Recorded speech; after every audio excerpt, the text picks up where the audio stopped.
My God, the man, the myth, the legend has returned. Internet historian. That's it. That's the man of the hour. And he has put out a video that is nearly an hour long. Bet you didn't think we were going to react to this one, because a lot of the long ones we kind of just shy away from. But ranting, raving reviews about how great this episode of The Internet Historian is. In fact, someone said it is probably his best. What a claim. I don't know. Yeah, I don't know. But I haven't seen it yet. So what more is there to say about something like this than, we probably need to go ahead and check it out. All right. Are you ready? Sure. I don't know what this is about at all. I don't know. It's called The Cost of Concordia. I don't know what that is. I have no clue.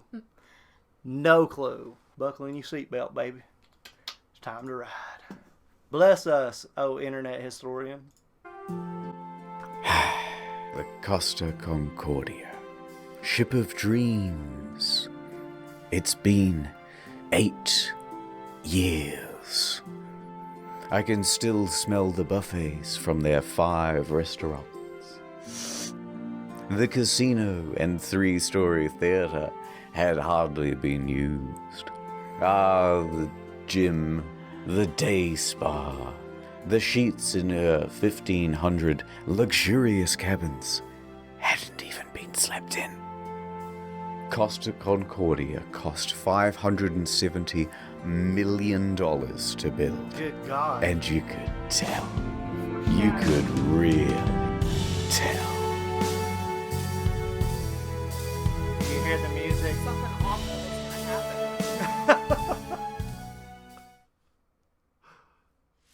I remember it like it was just a few years ago. We had left Civitavecchia, a port in Rome, and we were making our way to Savona. It was day 2 of our 7-day journey. But that ship, she was cursed. Oh my word. Oh no. When she premiered, the traditional bottle of champagne bounced right off the side instead of smashing. A bad omen. But I'm not the superstitious type. Nothing could go wrong on Friday the 13th of January 2012, on the 100th year anniversary of the Titanic, on a ship that's also only safety rated for 2-compartment flooding. Especially not when you have a 5-star max-level captain like Francisco Scatino, a man who mysteriously rose from head of security to the position of captain within just a couple of years. He knows exactly what to do in case of an emergency. For example, when he caused this emergency in 2008, when he crashed into a port in Sicily. And in 2010, in Warnemünde, Germany, when he was steering a different ship and came into port too fast and caused another collision. I've got a good feeling about this. So let's set the scene. It's a beautiful evening. People are having fun on the slides, drinks at the bar. Antonio Magnotta is playing piano at the restaurant. Martin the Magician is setting up for his show. And the ship is setting up for a little detour. It's called a sail-by salute. Basically, you get real close to the shore and honk the horn. The locals hate it, but the customers love it, and it's a tradition. Scatino, the captain, comes into the dining hall with a lady, Dominica Samorton. Remember this face because you'll be seeing a lot of it later. Scatino eats his dinner with her and socializes for a little while. Then he, Dominica, and the maitre d' finish up and excuse themselves. They're heading to the bridge. It's time for that sail-by salute. This time, they're going to get closer than ever. Just 1,500 feet from the island of Giglio. And how are they going to determine this distance? Well, of course, the captain is going to eyeball it. No. Apparently it's not an uncommon thing to do. Scatino turns to the fella steering, his helmsman, Jacob Ruslibin. First interesting tidbit. Costa Crociere has hired Jacob from Indonesia at a rock-bottom price, and he's a bit of a newbie to the job. In fact, his profession hitherto, a painter and a cleaner. It's his first time steering a massive ship, and he's very excited. At least, we think he is. It's hard to tell because he doesn't speak English or Italian very well at all. Off to a good start. The second in command orders the helmsman to 290. Now, don't be confused by these numbers, they're just the degrees on a compass. At the same time, the captain whips out his cell phone and calls former captain Mario Palombo, who lives on the island. They chat about the safe distance to Giglio's shores. It's all very casual. Anyway, Mario says that the safe distance is between 0.3 and 0.4 miles from shore. The captain is going all in. This is not his first sail by salute, so he's confident in what he's doing. We're going closer than we've ever been before. The captain's eyeballing it again. New heading of 300, he tells the helmsman. Downstairs, Martin is about to cut his assistant in half. And of course, that means that there's already a lady inside this box. She's waiting for the cue, and then she'll poke her legs out. The captain is giving more orders. Pulling gently to 310. Increase speed to 16 knots. Going this fast is going to be a fatal error. But before we talk about that, let's talk about another big problem. Language barrier. Because at this point, the captain says 325, but the helmsman relays 315. So the first officer intervenes, and he goes, no, 335, which is also wrong. And then the captain clarifies, no, 325. The helmsman confirms 325. Their poor communication has them moving at a much wider angle than they think they are. However, the captain should and would know this, except for the next problem, complacency about procedure. The standard procedure of a ship this large is for the third officer to give exact positional coordinates every time the captain gives a new directional order. But they're not doing that. 330, he says. The helmsman relays 330. The ship reaches 16 knots. The captain then turns to the second officer and instructs him to go to the left wing. That's these things here, and they basically exist so you can get a better view over the whole vessel. A few seconds pass, and then the mood starts to turn. Scatino notices white foam of waves breaking against the rocks directly in front of him in the distance. The Costa Concordia, right now, is almost 700 meters closer to the rocks than it should be. Without deviation, there is going to be a direct collision. Oh, shit! Scatino immediately commands the ship to start turning away. 335. Not enough. The captain shouts, 340. The captain yells, 350. Now, remember how I said that accelerating to 16 knots was a fatal error? Well, that's because it's made this ship incapable of such a drastic turn. What they've got is understeer. Here's an example. The front end is not working. You're turning, and you're just going straight. You want to go over here, but you're going to end up over here. So despite the order of 350, right now the bow is still only pointing at 327. Not nearly enough to miss the rock. And oh no, it's about to get worse. That language barrier again. In these critical moments where every second counts, the helmsman wrongly relays 340. The captain snaps back, 350 starboard or we end up on the rocks. The third officer goes to assist the helmsman. Now, don't get confused by the orders from here. We're changing over to rudder instructions. The captain yells, starboard 10, starboard 20, and still it's not enough. Hard to starboard. That means as hard as it'll go. But at this point, even if they clear these rocks, they need to get the rest of the ship to swing around it. So the captain yells, midship, which centers the rudder. The bow is now less than 150 meters from Skull Rock. Port 10.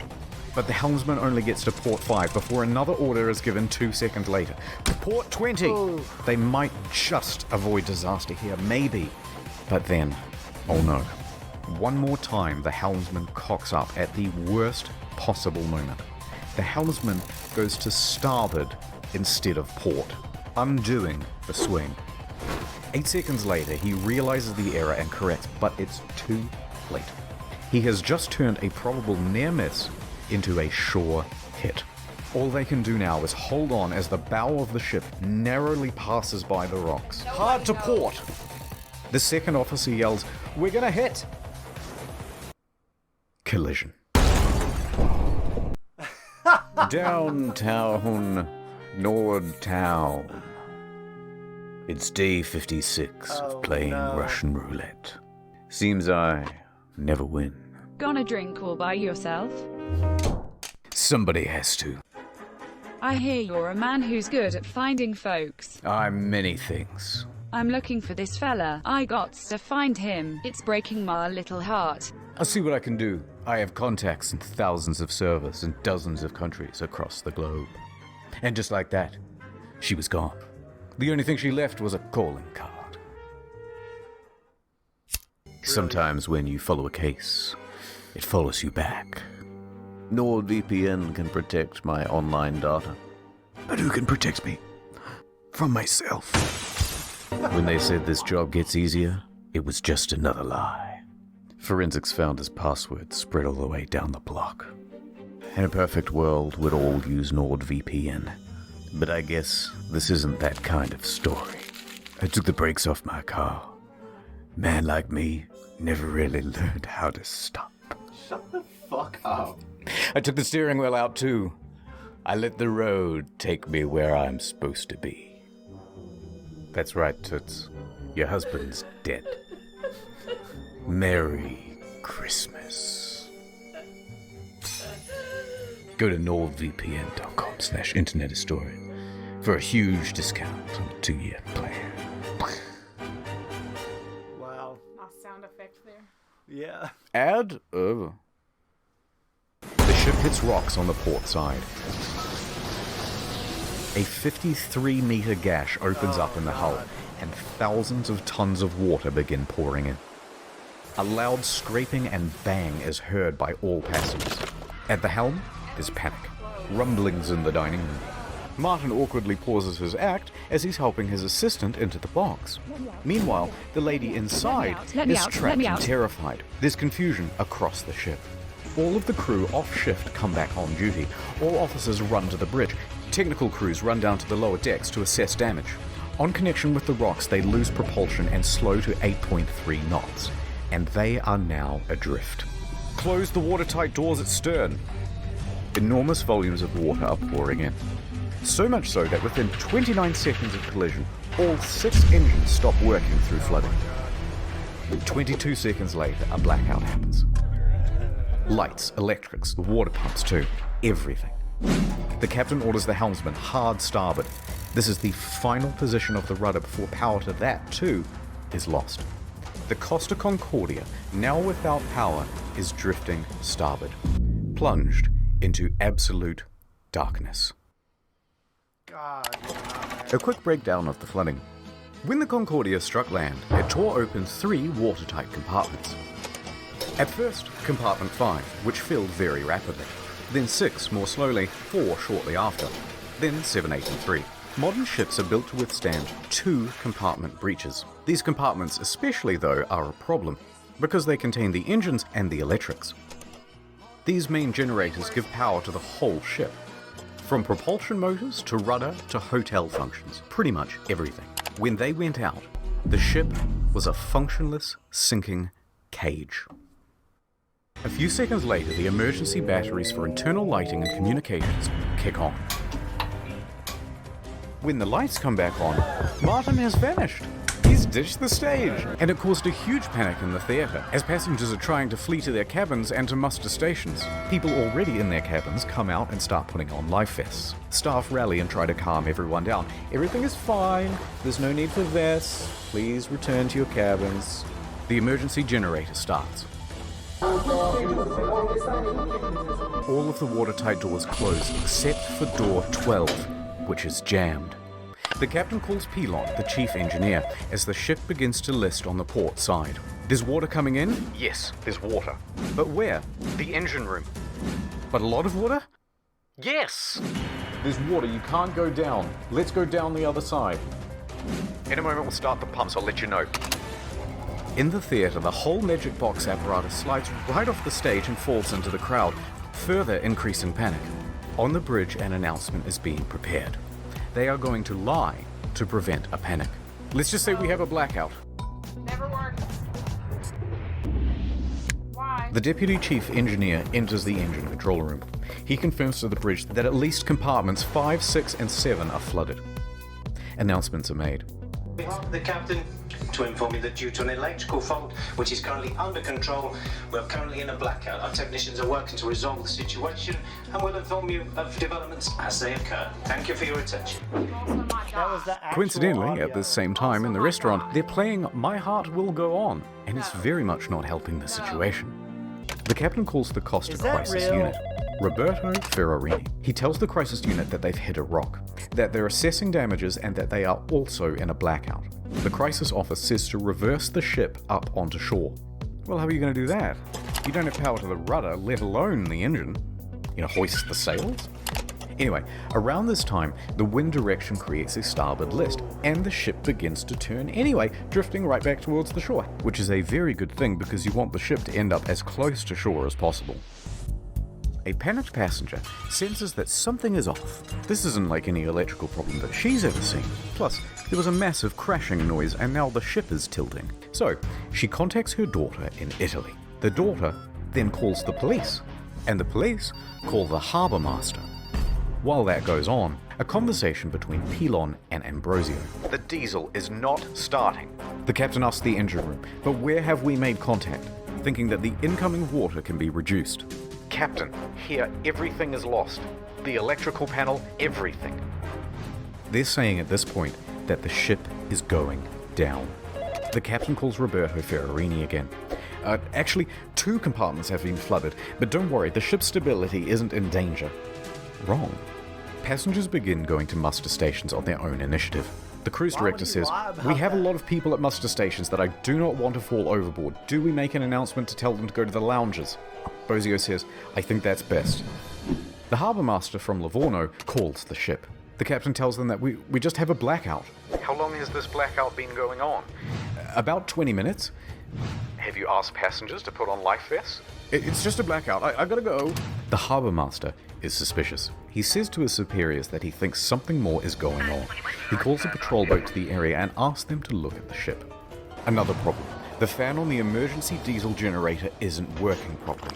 Pilon manually has to turn the thing on and off with a screwdriver so that it doesn't overheat and cause a fire.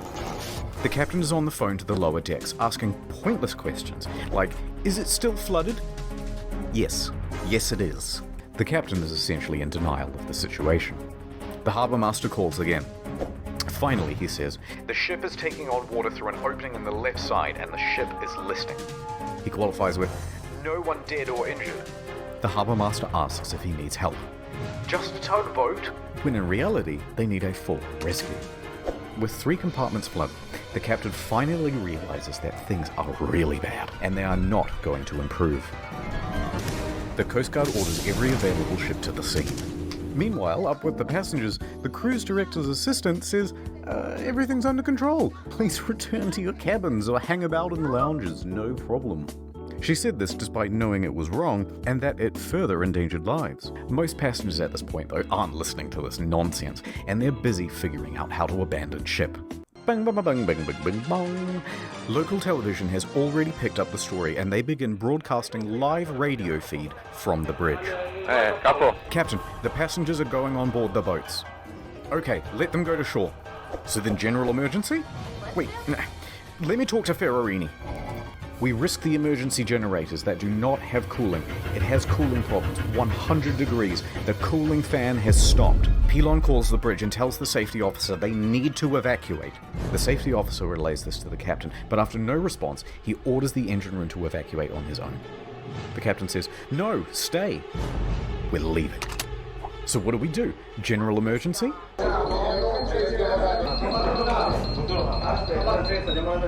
The captain tells Ferrarini that he's abandoning ship. Abandon ship! Another announcement is made. Ladies and gentlemen, your attention please. The situation is under control. Please remain calm. But at this time, proceed to your muster station. They're located outside on deck 4. The Livorno Coast Guard calls again. The captain declares distress. The Coast Guard officially calls for rescue operations. They contact Pietro Mille, the helicopter base commander, who then calls in every available pilot as he rushes down to the helicopter base. Pilon shuts down the emergency generator for the final time. The first rescue vessel arrives. By this point, the lifeboats are already going. Luckily, the ship is very close to shore. Oh, Perhaps too close to shore, the ship forcefully runs aground, creating an uneven center of gravity, and it begins heavily listing starboard. The captain issues a general emergency on board. The announcement to abandon ship is finally called and alarms ring out, and with that comes panic. And now that they're listing, with many of the lifeboats too awkwardly positioned to enter the water, there aren't enough readily available, and they have to start going back and forth to the shore, picking people up and dropping them off. The patrol boats report to the Livorno harbour master that the ship has run aground and is listing heavily.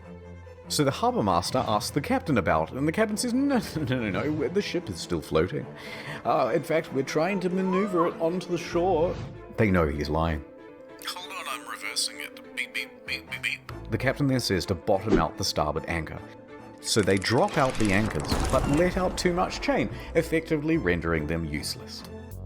The deputy mayor of Giglio, Mario Pellegrini, and tobacco shop owner Giovanni Rossi arrive at the harbour. They watch the scene unfold. As the first of the lifeboats arrive on shore, the deputy mayor takes the initiative and races to board one of the lifeboats, returning to the ship, and starts trying to find someone in charge.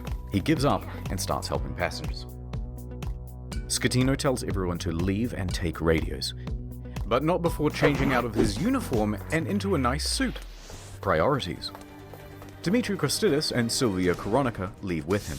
The maitre d' and Sir Morton both get out of there. By this point, approximately 300 people are still on the ship. Millet reaches the helicopter base. The first helicopter, a slow-moving Augusta Bell, was already rising from the tarmac for the hour-long flight south. Bozio is the last crew member left on the bridge, coordinating evacuation. He then leaves to help passengers board lifeboats. The bridge is now abandoned. And then the ship's black box stops working. Apparently there were technical problems with it. That means, from here, things are going to get a little foggy in detail. A while later, rescue helicopters arrive, but they're struggling to find the ship because they're expecting it to still be well above water. Passengers are scaling down the port side by ladder as lifeboats return to pick them up. This is no joke. Oh my goodness. It was no joke, mi amor.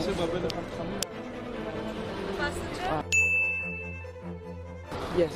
You're not allowed to make a film movie. I'm allowed. Who say you are? A second helicopter, a faster model, sets off. The ship stops heeling and comes to a final resting place. Now the Coast Guard calls the captain because he's just learnt that the captain has abandoned ship. The captain claims, no, actually I slipped and I fell into one of the lifeboats. I'm a klutz. But now that I'm on board, I may as well head back to shore. DeFalco tells the captain to get the fuck back on board. And the captain kind of acts confused and then effectively refuses. So the captain makes it to shore. From here, we only have mainstream news reports to rely on, so it's not going to be super accurate. But they say that Giglio's police chief then finds 110 survivors on the rocks at Point Gabbianara. And among them is the captain. It's not known whether the captain helped anyone while he was there, and in fact, the police chief claimed that he just sat on the rocks and watched other people do the rescuing.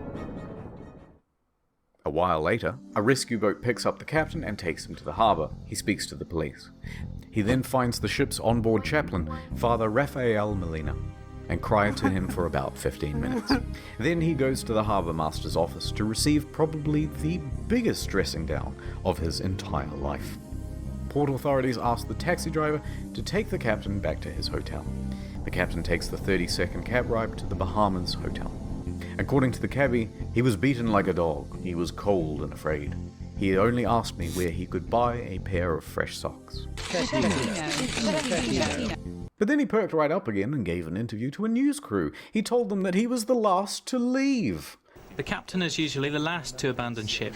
What happened, Captain? We were the last to leave the ship. All day Saturday, rescuers search for people on the ship. On Sunday morning, a South Korean couple is found in their cabin, safe but shivering. They had slept through the crash and woke up unable to exit their cabin. The last survivor, Manrico Giampandroni, was found with a broken leg. He was the cabin's service director. In the end, 32 people died. The final body wasn't discovered until nearly 3 years later, a crew member, Russell Rebello, and it's believed that he died a hero helping passengers off the ship. The Costa Concordia was the largest cruise ship disaster since the Titanic. And then there's the ship. This is what happens to a 110,000-ton cruise liner when it's left half rolled over in the ocean.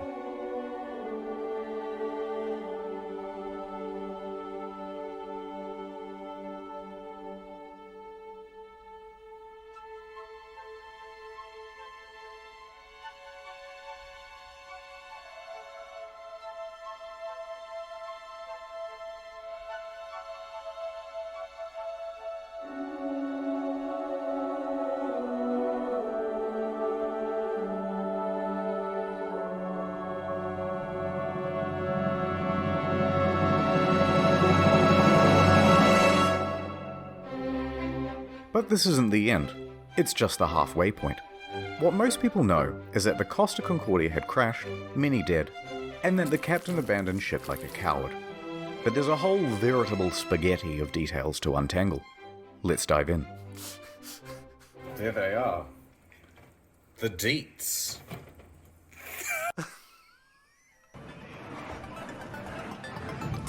Oh!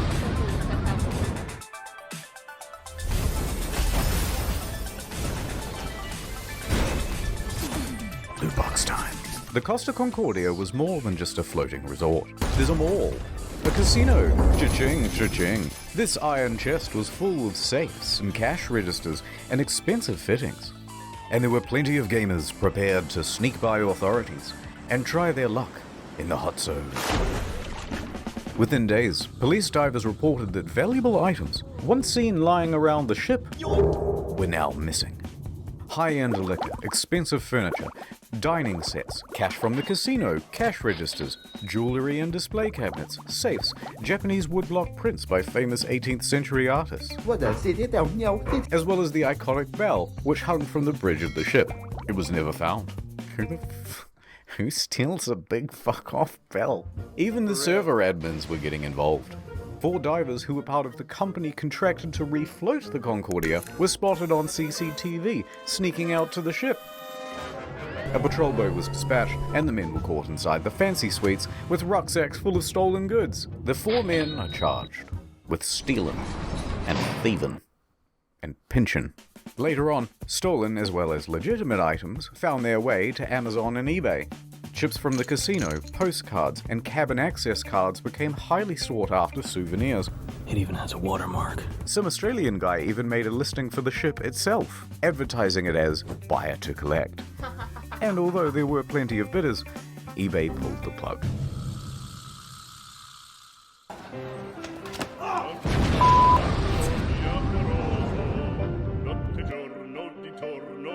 I know you want to see Scatino go to jail, and we'll get to that. But first, we have to talk about someone else. Domnica Samorton. That was a close one. There was speculation that she was on the bridge that evening because she was the captain's mistress. Intense media speculation reports that her presence distracted the captain. They both denied their love for years and maintained that they were just friends. Although she did later admit to the media that she found him handsome. And how could you not? You so fucking precious when you smile. But she says there was no romantic link between them. Some people would like to believe, they want to know I have something with him. It's more interesting. It's like, you know, some spicy in the story. Miss Samorton also loved the spotlight, however. Everyone, oh look! And took several interviews.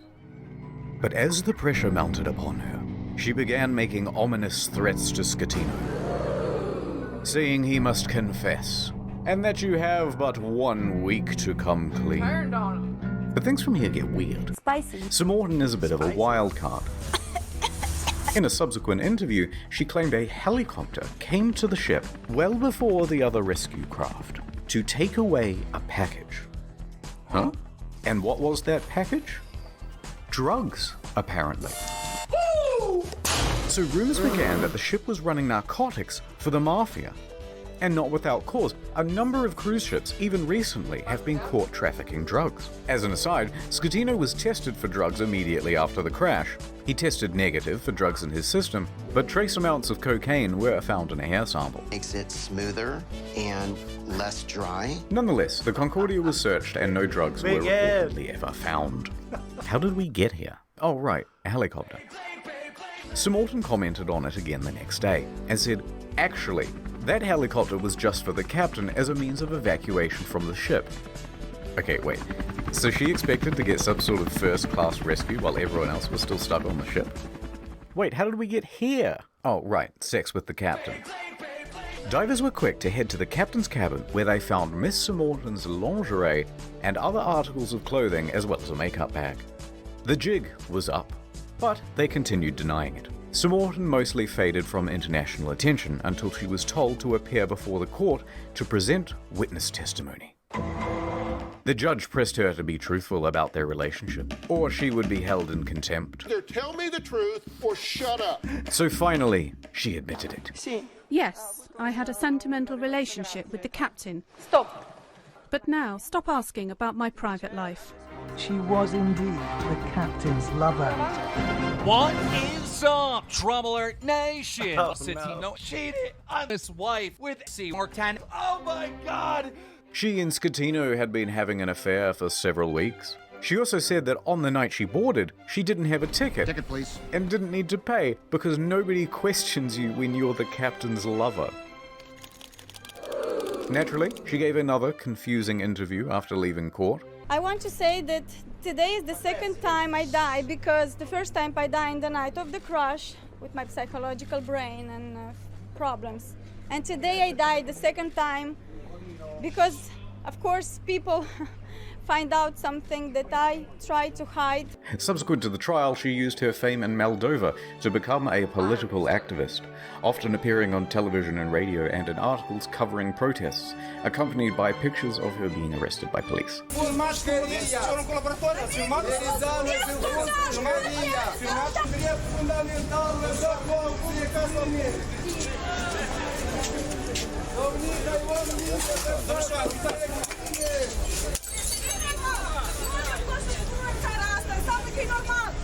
It was some stuff about victims of violence, women's rights, girl power, yada yada yada, and interestingly, part of a push to block the sale of shares of Moldova's train network to Russia. Sure. Other than that, I don't really know what she's been up to. Let me just check on her Oh god, not again. No.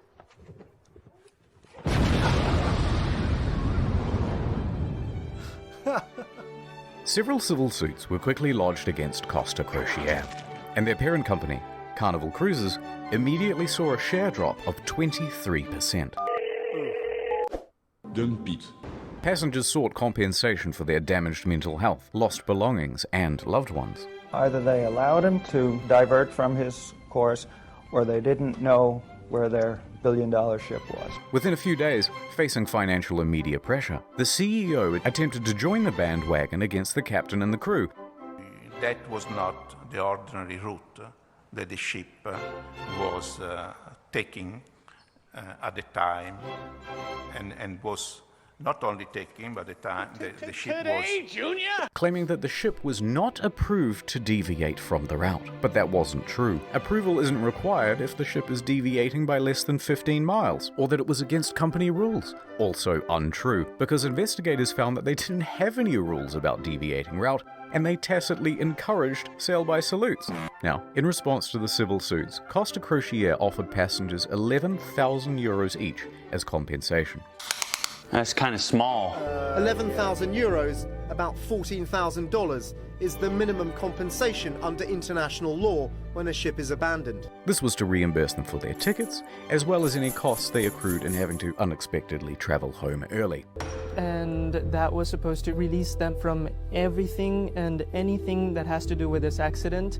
I cannot ask for more than this. A lot of passengers, understandably, were not too happy with this deal, and they refused to take the money. We think the offer is an insult for what these poor passengers went through. We think that the compensation being offered is not commensurate. Here, take it. Go ahead. compensation being offered is not commensurate. Later, Costa Crociere would lodge a plea deal with the Tuscany court to pay a €1 million fine to avoid a criminal trial. The judge agrees. Costa Crociere is now off the hook for all criminal liability for the whole thing. They've washed their hands of the incident and flecked the residual droplets of responsibility onto the faces of 6 staff members. Passengers and relatives of the dead are livid that the company has been able to avoid criminal responsibility. Offered is not commensurate. Civil suits against the company continue. By the way, the residents of the island of Giglio also banded together and sought damages. They didn't get much.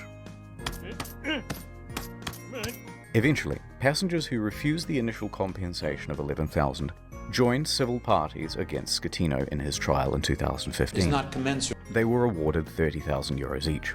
Other cases, especially those involving lost relatives, are settled for undisclosed amounts.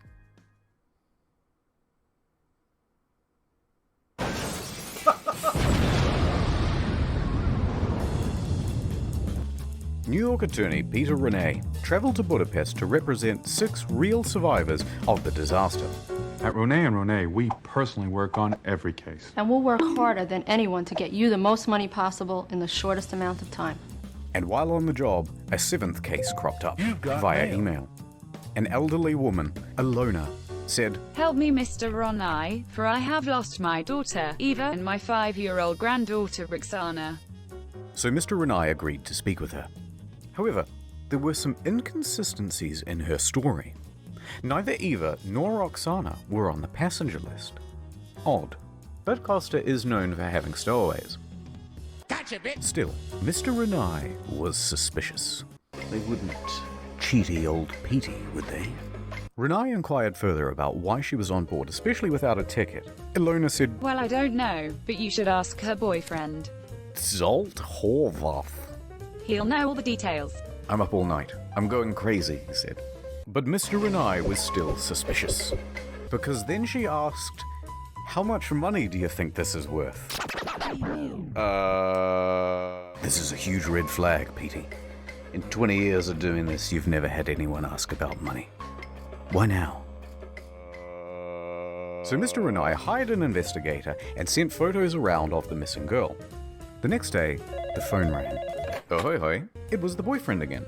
Look, there's been a bit of a misunderstanding and the child isn't missing at all. Uh-huh. And then he claimed he was confused because he had done too many drugs the night before. Oh. Okay, can I speak to the daughter then? At first, he was refused.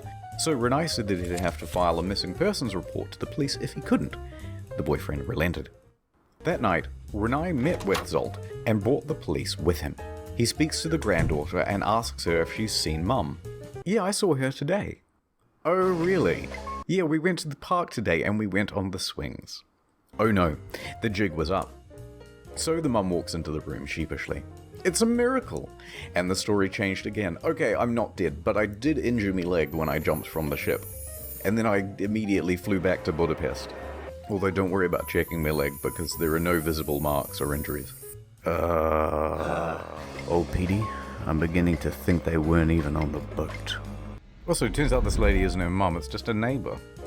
Eventually, Renee managed to make the pair confess. And then they said, "Hey, we haven't done anything wrong. We haven't taken any money."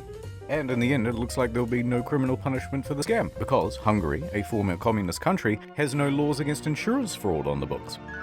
The law firm that never sleeps, call 1-800-6647. Oh, that's a bad idea. Oh, that's a very bad idea.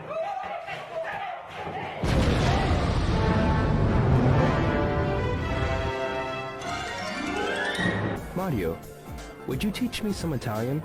Oh, of course. Get back on board for fuck's sake. Okay, thanks. Gregorio de Falco, the naval officer who shouted at Scatino to "Vada a bordo caso," became a bit of a national hero overnight in Italy. He, like the rest of the world, expected Scatino to go down with the ship.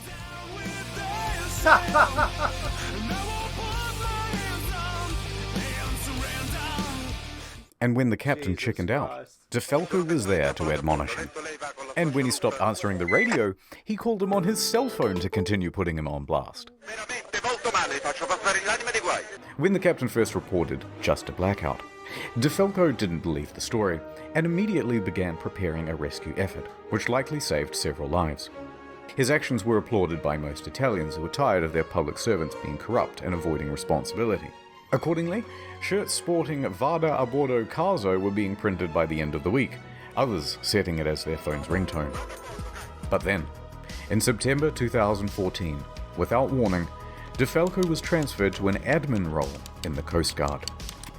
Hear what I said? You've been demoted. DeFalco said that he had been passed up for promotion, that he had also not been told which admin office he was even being transferred to, and that it all effectively cancelled 10 years of his career.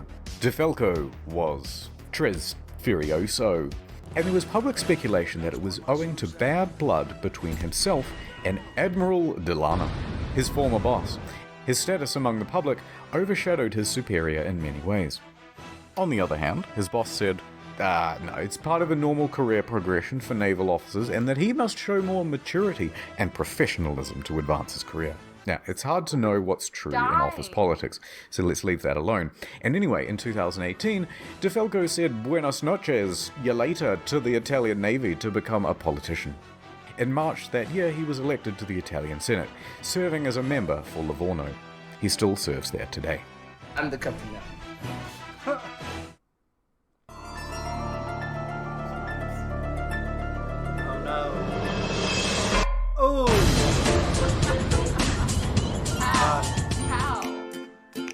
The day after the disaster, Schettino was taken into custody by police and underwent questioning.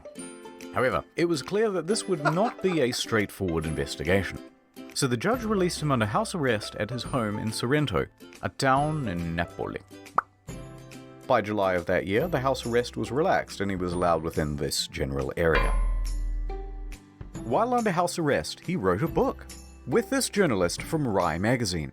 I have no idea what it says, I don't speak Italian.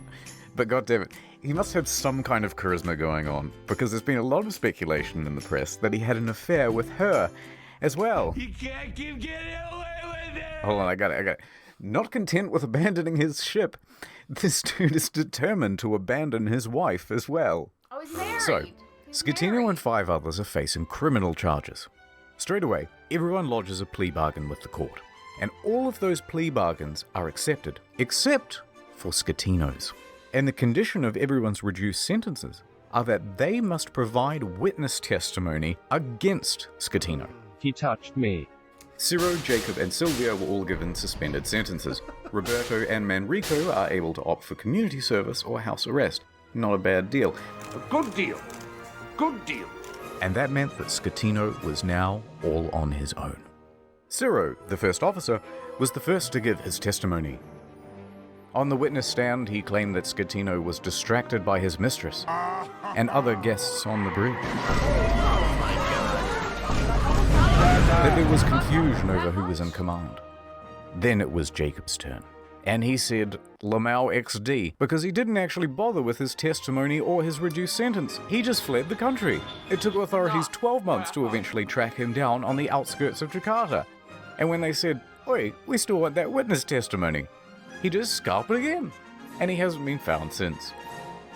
After that, Ferrarini gave his testimony, then look, we don't have time to relitigate the whole trial, so let's just go straight to the verdict. Guilty! Schettino was found guilty of multiple manslaughter, causing a shipwreck, abandoning ship, and lying to authorities. He is sentenced to 16 years and 1 month in prison. But wait, there's still the appeals. The appeals trial begins. And the verdict on the appeal? Surprise! Rejected! So Schettino's lawyers appealed again. And the verdict on the final appeal? Schettino made multiple attempts to secure a plea deal but was denied by the prosecution each time. The prosecution called for Schettino to be sentenced to 26 years in prison, calling the incident a Titanic affair. Oh, okay, I see what you did there. Schettino was not present. His lawyers stated that he was waiting outside of the jail for the ruling, so that if his plea was rejected, he could immediately start serving his sentence. And with that, 5 years and 4 months after the disaster, he was finally in a cell. I will not be making any comment. Oh, that hurt. Wow.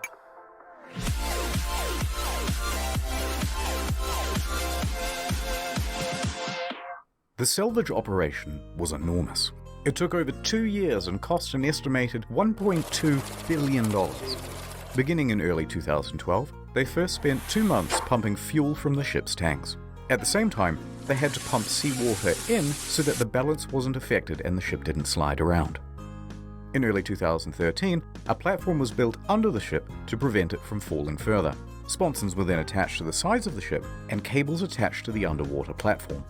The sponsons were then dragged underwater and opened up to allow the ocean to fill them. The ship could then roll over properly.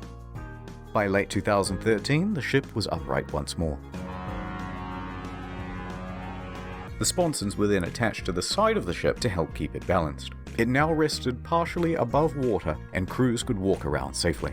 By July 2014, the water was removed from the sponsons and compressed air was pumped in to lift the ship. And she was ready to cruise again. This time to a port in Genoa. It was a 4-day towing journey to the docks where a 2-year process of dismantling and recycling would begin. That same weekend of the towing, Schettino was busy. He was the guest of honor at a white party on an island in the Bay of Naples. He appeared on the front page of a local newspaper, flanked by 2 of Italy's most eligible bachelorettes.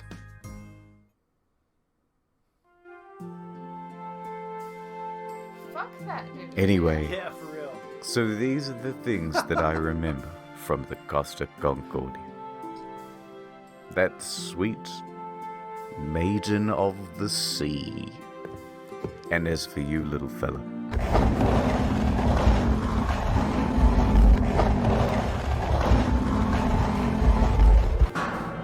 well, it's time to return you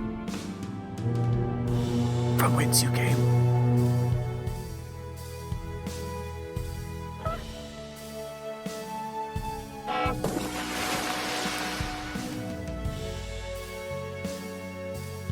Six quick things. 1. NordVPN, good product, check them out. Number 2. There's a new video on the second channel. You probably didn't see it because it was temporarily restricted. Now it's not. Enjoy. 3. If you've never seen the second channel before, give it a go. It's a different type of content, but we put a lot of production into it. It's not just offcuts. 4. There are a couple secret channels as well, but I ain't telling you where they are. 5. No more 45-minute videos on the main channel. Back to 10 to 15 minutes and more of them. 6. There's a Q&A coming out next week on incognito mode. It's got a ton of detail that we had to cut for the sake of brevity and will no doubt feature a ton of corrections as well. That's it. Thank you. Spicy. Holy shit. I'm never getting on a ship. Well, not knowing that, like, the head of security to a captain in just a couple years? The credentials, like... Well, at first I was like, well, he's got to be a hell of a captain. Okay, so there's so much. Yeah. And this video is already so long. Yeah. 1, nobody's tits are nice enough to completely forget about however many passengers are on this thing. For how long did it take? I mean...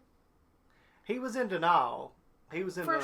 For sure. That was crazy. Pretty much, this guy was in a position he never should have been in.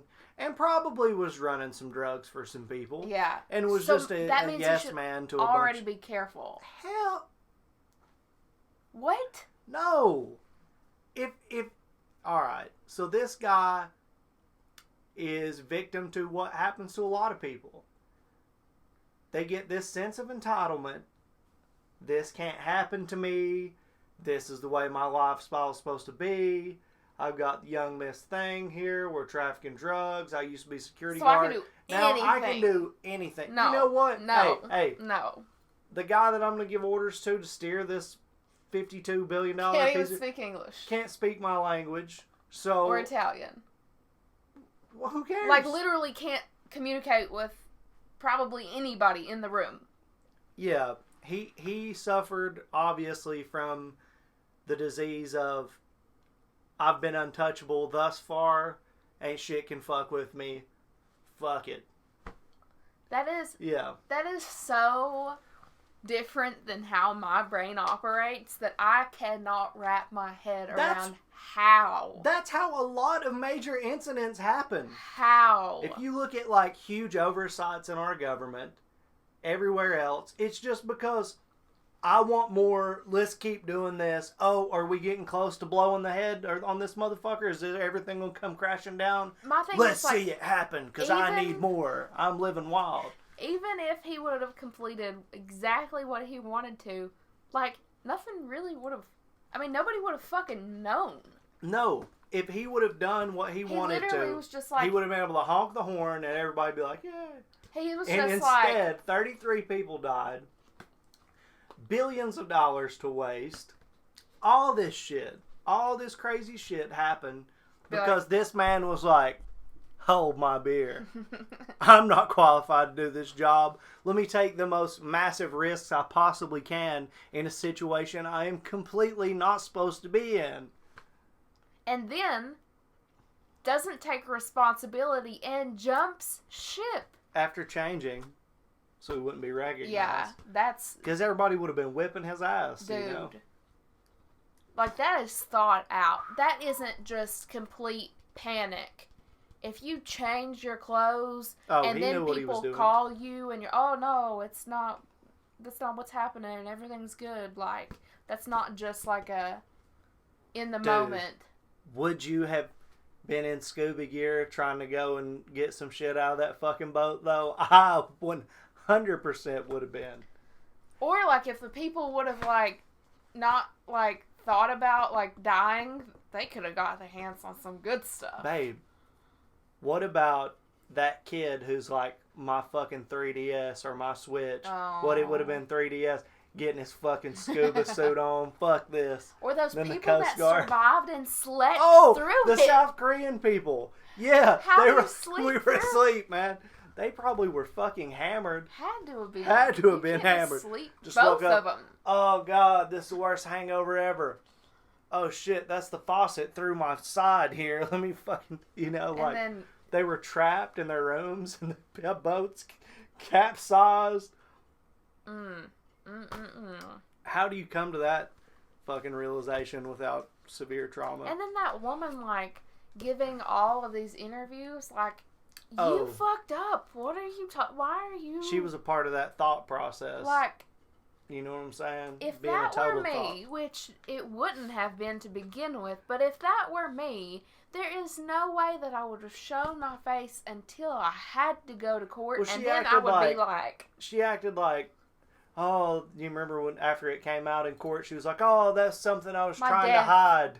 It's like, bitch, you weren't trying to hide nothing. You were literally on the news, like, how many times? Did you see on the did you notice when shit was going on, there was, like, fine text down at the bottom? Yes. When she was throwing that fit, did you see what it said? I'm when she was sure. throwing, like, the bag and the bottle? I was busy. She was complaining that there weren't enough trash receptacles in the town. So to do that, she started grabbing trash and throwing it all over the place while the police were trying to get her. And saying, why leave it there? It looks like that anyway. I think, like, if I were that kind of person, I would want less people to know what I'm doing. But I don't think that's what it is. I think she's just a hoe. I think it's like... Whatever. I don't know, man. He only got 16 years. I know. That's what bothered. 33 people died. 33. Gone. Not one for 16 years. Now, he didn't mean to murder them. I think the act of not warning people that shit was fucked, that's where his most heinous offense was. More than him once. Abandoning ship, it's like, the ship's probably better off with him gone. That's true. But the fact that he didn't give the warning to everybody. The Coast Guard, to the previous... He should have been buried under the jail.